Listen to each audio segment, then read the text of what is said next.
নবীজির জন্মের পর প্রথমে তার সম্মানিত মা তাকে দুধ পান করান। এর কিছুদিন পর করান আবু লাহাবের দাসী সুওয়াইবা। এরপর এই সৌভাগ্য অর্জন করেন হালিমাতুস সাদিয়া।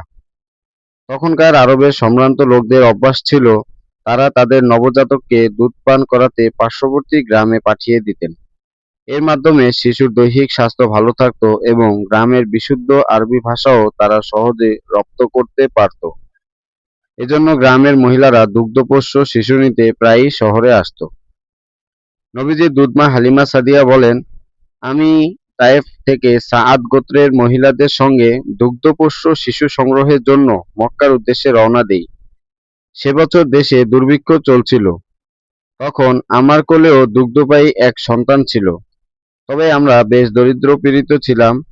অনাহারের ফলে আমার বুকে এতটুকু দুধ ছিল না যে আমার কোলের শিশুটি তৃপ্তিতে পান করবে। ফলে শিশুটি সারা রাত ক্ষুধায় ছটফট করত আর আমরা তার কারণে ঘুমাতে পারতাম না। সারাটি রাত বসে বসে কাটিয়ে দিতাম। আমাদের একটি উটনী ছিল, কিন্তু সেটিরও তখন দুধ ছিল না। এভাবে কষ্ট ও ক্ষুধায় আমরা দিন কাটাতাম। এত কিছুর পরও আমরা দুগ্ধপোষ্য শিশু নেওয়ার মনস্থ করি। মক্কার উদ্দেশ্যে রওনা হওয়ার সময় আমি যে গাদায় আরোহণ করি সেটাও নিতান্ত দুর্বল ছিল। ফলে কাফেলার সঙ্গে তাল মিলাতে পারছিল না।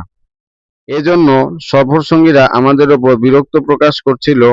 এভাবে অনেক কষ্টে এক পর্যায়ে আমরা মক্কায় পৌঁছাই।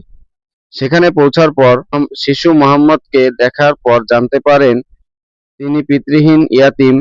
তখন কেউই তাকে নিতে চায়নি, কেননা এ ধরনের শিশুকে দুধ পান ও লালন পালনে তেমন কোনো পুরস্কার পাওয়ার সম্ভাবনা নেই।